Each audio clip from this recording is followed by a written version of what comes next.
Assalamualaikum warahmatullahi wabarakatuh. Salam dan bahagia, salam guru penggerak. Kali ini saya Nanda Mayasari dari TK Negeri Pembina Kota Kediri, calon guru penggerak Angkatan 5 Kota Kediri, akan memaparkan koneksi antar materi dari modul 2.3 coaching untuk supervisi akademik.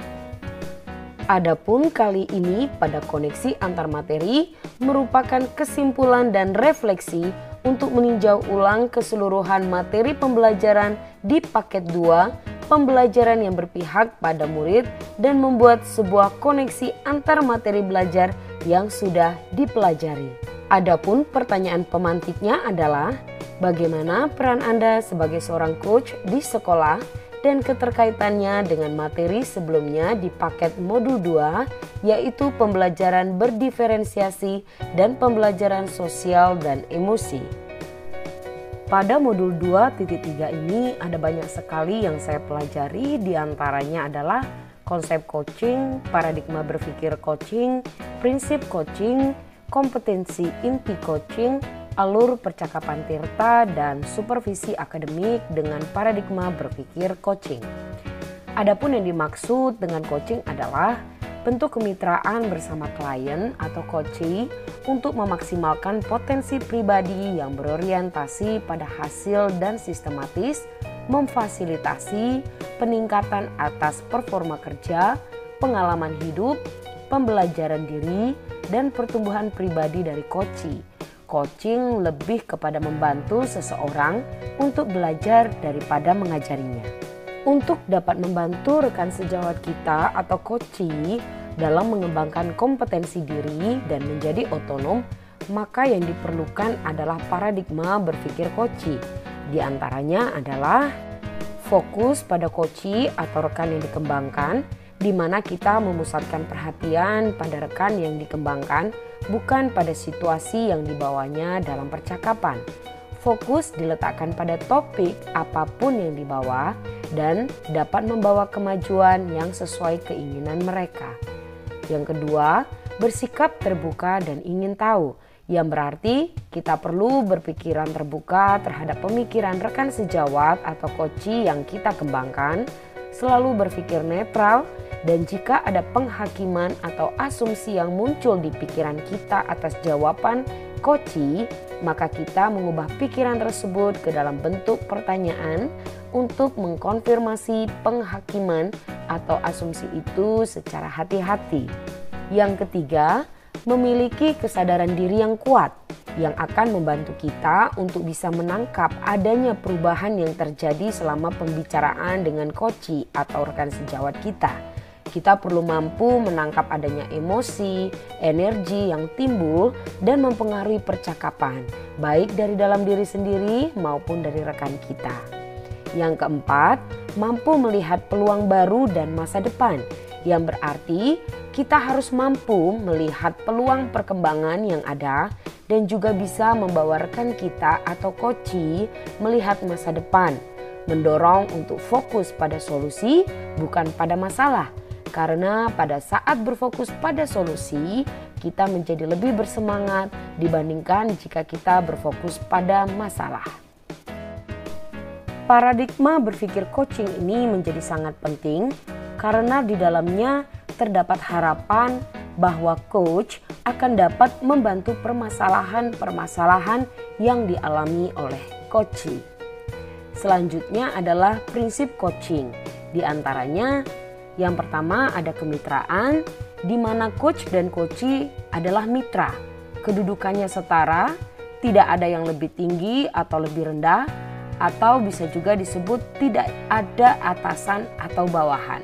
Coachee adalah sumber belajar dan coach merupakan rekan berpikir bagi coachee dalam hal membantu coachee belajar dari dirinya sendiri. Prinsip berikutnya adalah proses kreatif yang dilakukan melalui percakapan. Yang perlu kita perhatikan adalah bahwa komunikasi dalam bentuk percakapan dilakukan dua arah untuk memicu proses berpikir coachee dalam memetakan dan menggali situasi untuk mendapatkan ide-ide baru. Prinsip yang ketiga adalah memaksimalkan potensi, yang berarti memaksimalkan potensi dan memberdayakan. Percakapan perlu diakhiri dengan suatu rencana tindak lanjut yang diputuskan oleh rekan yang dikembangkan atau coachee. Kemudian ditutup dengan kesimpulan yang dinyatakan oleh rekan yang sedang dikembangkan atau coachee. Hal berikutnya yang penting dalam melaksanakan coaching adalah adanya pemahaman akan kompetensi inti coaching. Di antaranya kehadiran penuh atau presence, yang merupakan kemampuan untuk bisa hadir utuh bagi coachee atau disebut juga sebagai coaching presence. Kehadiran penuh ini berarti badan, pikiran, hati selaras saat sedang melakukan percakapan coaching. Hal ini menjadi bagian dari kesadaran diri yang akan membantu munculnya paradigma berpikir dan kompetensi lain saat melakukan percakapan coaching. Kemudian ada mendengarkan aktif, yang berarti coaching mengambil sikap menyimak, mendengarkan lebih banyak dan lebih sedikit berbicara. Fokus dan pusat komunikasi adalah diri coachee, yakni mitra bicara. Coach harus dapat mengesampingkan agenda pribadi atau apa yang ada di dalam pikirannya, termasuk memberikan penilaian-penilaian kepada coachee. Nah, dalam mendengarkan aktif ini ada alasan yang membuat kita tidak bisa mendengarkan aktif atau tidak bisa melaksanakannya. Di antaranya adanya asumsi yang berarti mempunyai anggapan tertentu tentang situasi yang belum tentu benar. Kemudian adanya sikap melabel atau judgment, memberi penilaian pada seseorang di situasi tertentu. Asosiasi, mengaitkan dengan pengalaman pribadi. Dalam hal ini tentunya kita berusaha dan memaksimalkan diri agar saat melakukan coach, hal tersebut dapat kita hindari. Kompetensi berikutnya adalah mengajukan pertanyaan berbobot, yang berarti hasil mendengarkan aktif dan menggunakan kata kunci yang didapat dari mendengarkan. Dalam hal ini, pertanyaan berbobot berarti mampu membuat coachee mengingat, merenung, dan merangkai fakta sehingga dapat memahami yang terjadi pada dirinya. Bersifat terbuka dan eksploratif dengan struktur kalimat terbuka yang membuat coachee harus menjawab sambil berpikir. Dan tidak lupa diajukan di momen atau di waktu yang tepat. Tidak terburu-buru dalam mengajukan pertanyaan dan ditanyakan saat coachee siap memprosesnya dan siap menjawabnya. Yang perlu diperhatikan saat mengajukan pertanyaan berbobot adalah bentuk pertanyaannya terbuka, lebih menggunakan kata apa, bagaimana, dan seberapa. Kemudian tidak menggunakan kata kenapa ataupun mengapa. Dan kemudian bukan pertanyaan tertutup seperti apakah, sudahkah, apa sudah, ataupun pertanyaan yang dijawab dengan satu kata singkat yaitu ya atau tidak. Yang berikutnya adalah mendengarkan dengan rasa. Rasa itu merupakan singkatan dari R adalah receive atau terima, yang berarti menerima atau mendengarkan informasi yang disampaikan coachee dan memperhatikan kata kunci yang diucapkan. Kemudian ada A yang berarti appreciate atau apresiasi, yaitu memberikan apresiasi dengan merespon ataupun memberikan tanda bahwa kita mendengarkan coachee. Respon yang diberikan bisa dengan anggukan, kontak mata, atau mengucapkan kata ya, oke, dan sebagainya. Berikutnya ada huruf S yang berarti summarize atau merangkum. Saat coachee selesai bercerita, rangkum untuk memastikan pemahaman kita sama. Perhatikan dan gunakan kata kunci yang diucapkan oleh coachee. Saat merangkum, kita bisa gunakan potongan-potongan informasi yang telah didapat dari percakapan sebelumnya. Lalu kita bisa meminta coachee untuk mengkonfirmasi apakah rangkuman sudah sesuai. Lalu berikutnya ada A atau ask, atau diartikan tanya. Dalam hal ini, kita mengajukan pertanyaan untuk memperdalam coachee. Berikutnya adalah alur percakapan Tirta. Alur percakapan Tirta dikembangkan dengan semangat merdeka belajar agar memiliki paradigma berpikir, prinsip dan keterampilan coaching dalam memfasilitasi rekan sejawat atau coachee agar dapat belajar dari situasi yang dihadapi dan membuat keputusan bijaksana secara mandiri. Pada alur percakapan Tirta, tujuan coaching yaitu untuk pengembangan diri dan membangun kemandirian. Melalui alur percakapan coaching Tirta ini juga, kita diharapkan dapat melakukan pendampingan yang baik kepada rekan sejawat ataupun coachee.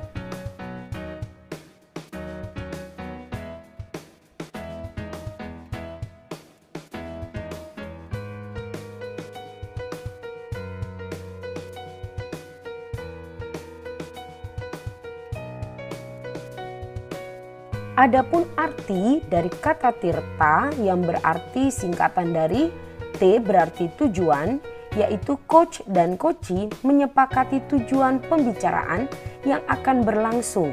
Idealnya tujuan ini datang dari coachee. Kemudian ada I atau identifikasi, di mana coach menggali dan memetakan situasi yang sedang dibicarakan dan menghubungkan dengan fakta-fakta yang ada pada saat sesi percakapan.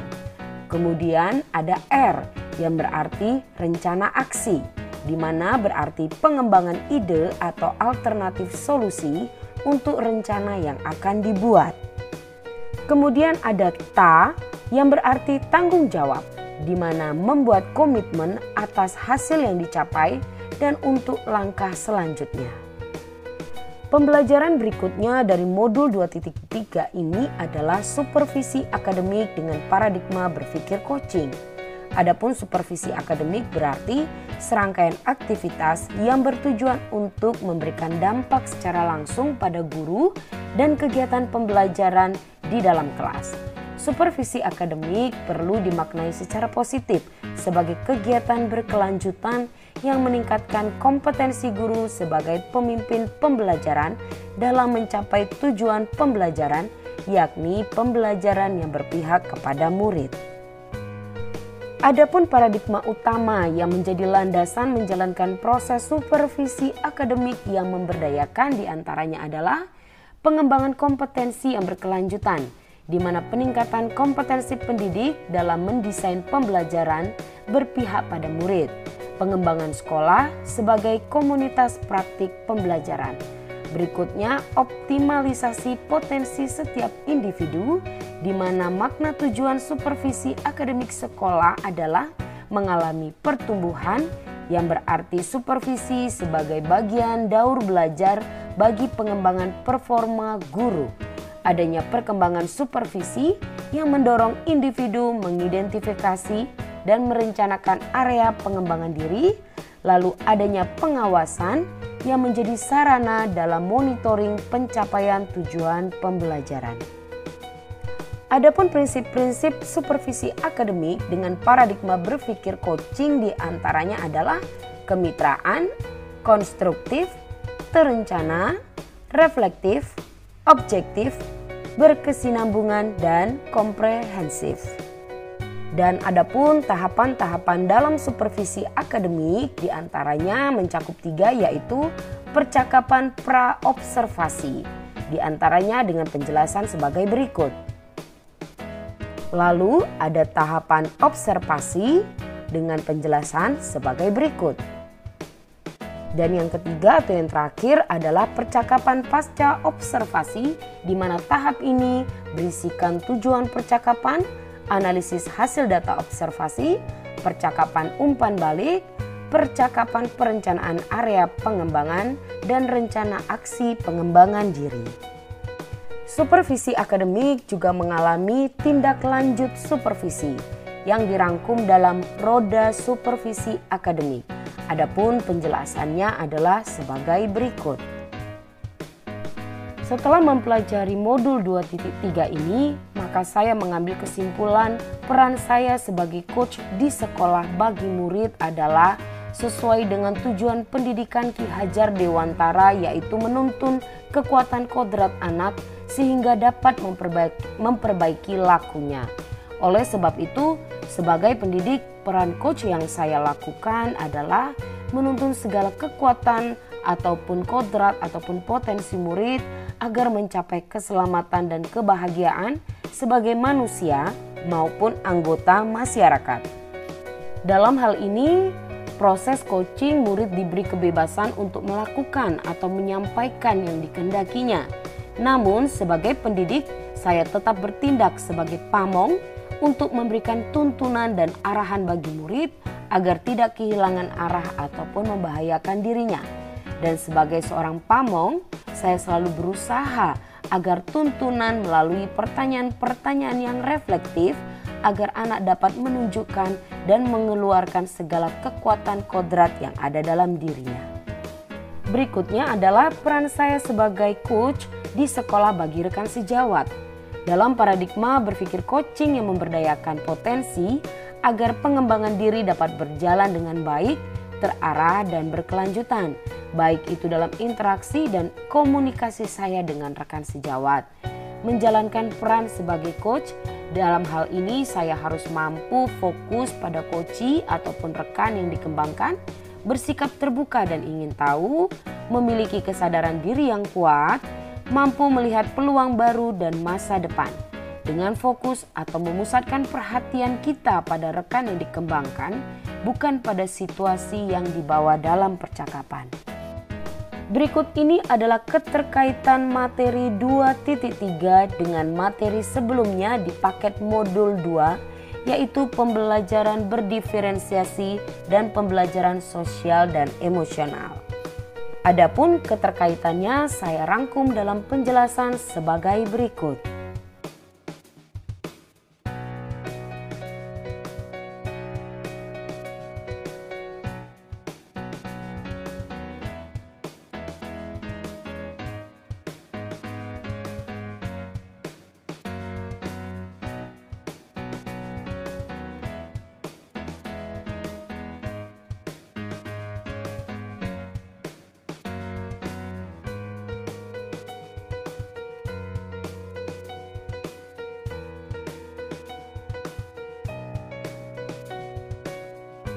Kemudian keterkaitan dengan pembelajaran sosial emosional saya jelaskan sebagai berikut.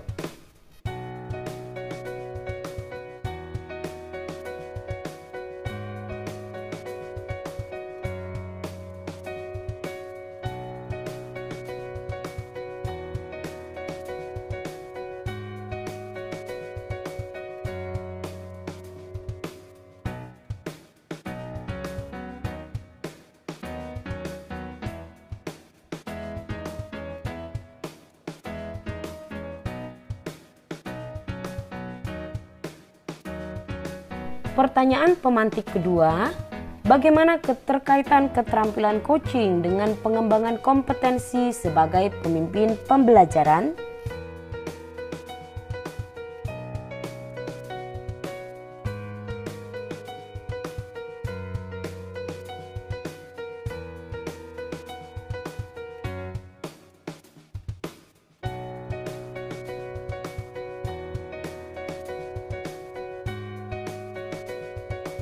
Demikianlah pemaparan koneksi antar materi modul 2.3 coaching untuk supervisi akademik. Semoga bermanfaat bagi kita semua.